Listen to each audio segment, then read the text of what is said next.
At this time, we're joined by Sporting Kansas City forward Daniel Salloi. Thanks for joining us, Daniel. Our first question will go to Thad Bell with SB Nation's Thad. Your line is open. Hey, Daniel. Congrats on the time with the national team. Can you tell us about the experience and getting in there? Yes, thank you. Obviously, it's a great feeling to make your debut with the national team. It's special. Everybody dreams about these moments. And, a little bit mixed feelings because we didn't get the results we wanted. But overall, I look back at it as a positive experience because of, you work really hard to get to the national team. And when you make your debut, it's a great moment, especially in front of my family. That was a good time. The next question goes to Ali Trost, just Sports Radio 810 WHB. Ali, your line is open. What did you learn from being around some of the guys on the Hungarian national team and sharing the field with them? Were there any big takeaways that you had from the experience? Well, it was really, since it was, I've been there one time, but this time I actually played, it was really just adjusting, just trying to get in the routine of things and how it works and just with trainings and game day routines. So it was really more focused on that part than learning from the players.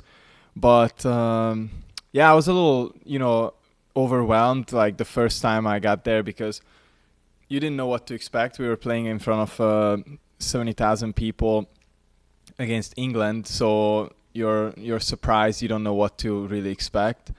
So I had lots of emotions in my head, but overall excitement. The next question goes to Sean Goodwin with Kansas City Star. Sean, your line is open. Daniel, you kind of touched on it then. You walk out in front of 70,000 fans at home. You said you didn't really know what to expect, so just, when you first got onto the field in front of 70,000 people, just what was going through your head? How did you feel? Did you settle down quickly? Yeah, honestly, I thought it would be you don't really hear it once you step on the field. It's weird, everything shuts off around you. So you feel that you play in front of a lot of people, but the background noise itself is not new to me. I feel like I play in a league where there's lots of full stadiums and you get used to the people in the stands. And it's just weird because while I was warming up and I was on the bench, everything seemed so loud. And once I stepped on the field, it's completely silent and you're just focusing on the game. It's a weird feeling, to be honest. And then obviously, in America, MLS players are known by fans, but I might be a little bit biased. I think England game was probably the biggest team Hungary played in that window. Just for you to be stepping on the field with some of these games that people know worldwide, going up against Harry Maguire and guys like that, just how was that for you playing such huge games? It was amazing. You watch these guys and at the Euros and just weekly, pretty much just how they do with their clubs, and it's amazing to play against them. It's it goes by so fast. You're really standing on the field and looking in the eyes with Kyle Walker, and you're like, what is happening, really? So it's honestly, I feel like overall every kid who starts playing soccer dreams about moments to play against players like that, and once you're on the field, it's kind of a shocking moment. But I was very focused on doing well, and I think I did. Got a couple good touches, had my chances. I think I honestly did more than I expected against one of the best players in the world. So it's a good sign for me. I think made me very happy that I could be on the field with these quality players. Daniel, after a good win against Chicago on Saturday, got a quick turnaround to play Minnesota tomorrow night, a rematch from the game from last year's playoff as well as the game from last month. What are your thoughts on the matchup heading into tomorrow? It was very important for us to get back to the winning ways overall, but mostly at home. I think we all talked about it, that it's always very important to have teams be scared when they come and visit us. And we haven't won in a couple games, and I think teams could feel that. And now this was a big win for us. But this game's going to be very important. We watched the game, obviously, at what Minnesota played with Seattle. I feel like they're going to be angry that they couldn't get a point on the road. Plus, they're going to think about the game we played against them away. So I think they're going to come with full power. They want the 3 points, and obviously we'll have to be ready and play our game. I think we are the better team, but we'll have to show it tomorrow and do the same thing what we did against Chicago, just a little bit more than 6 minutes. So hold on to the 90 minutes so the fans don't start to panic that the other team might score, you know. Next question, we'll get Ali Trost for Sports Radio 810 WHD. Ali, your line is open.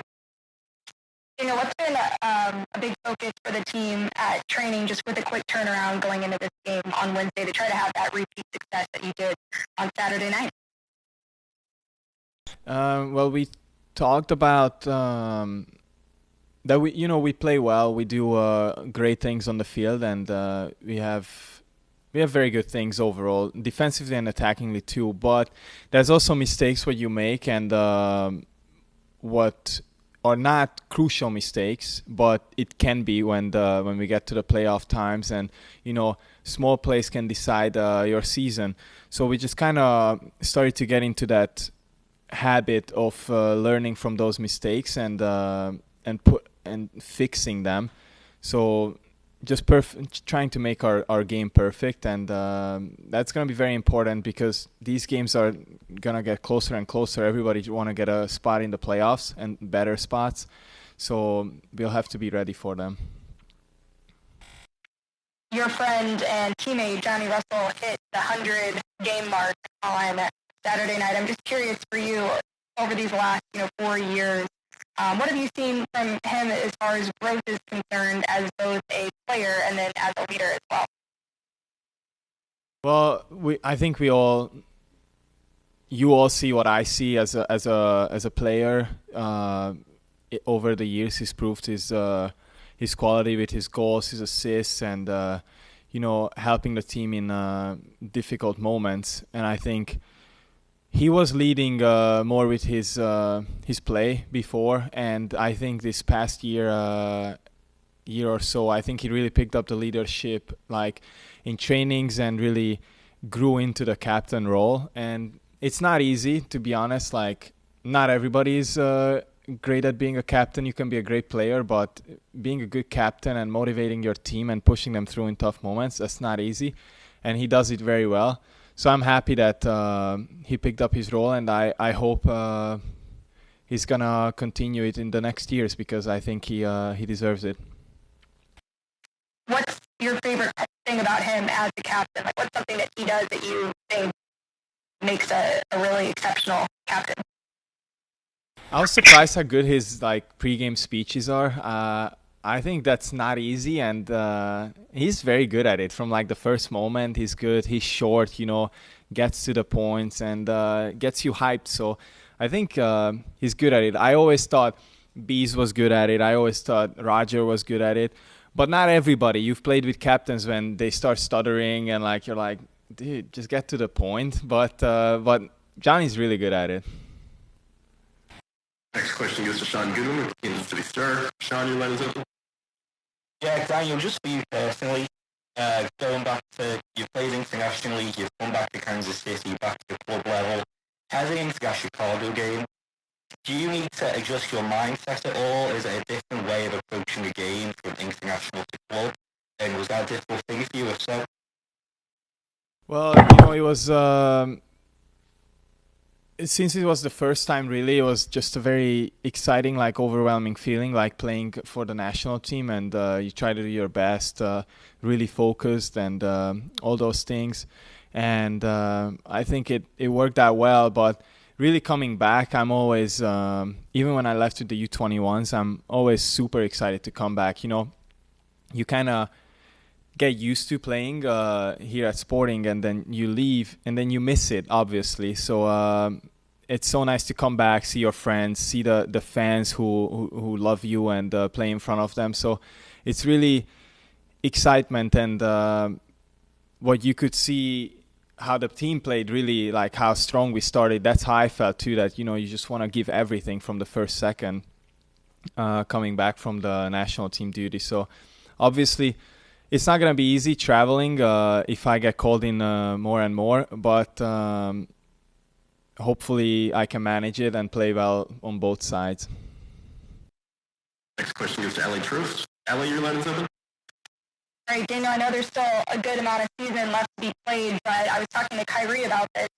And, having kind of been so close in 2018 and in 2020, and just knowing what it feels like to not reach the goal that you're set out to achieve, just how motivating is that for the team, especially given that a good, core of players on this 2021 team have been with the group during 2018 and during that 2020 season as well.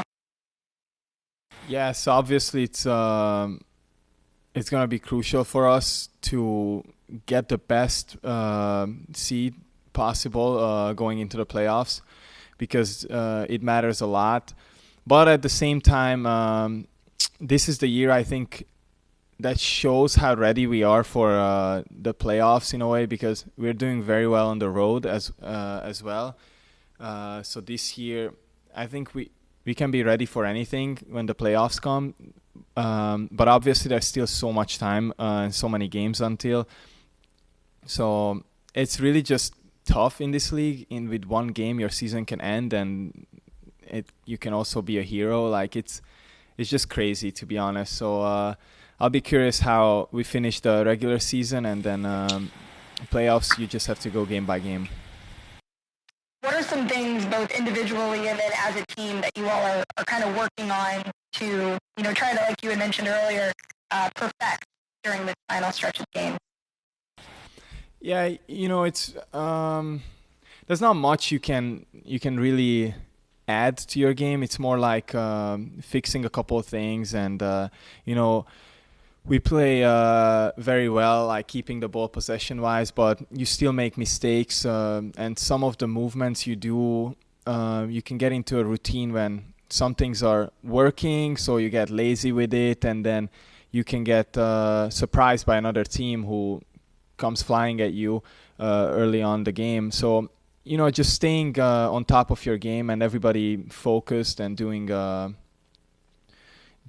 what makes us a great team, very 100% focused, and cleaning up our touches, not giving anything away, and controlling the game for 90 minutes, because we can kill teams the way we keep the ball. I think everybody gets mentally and physically tired as well.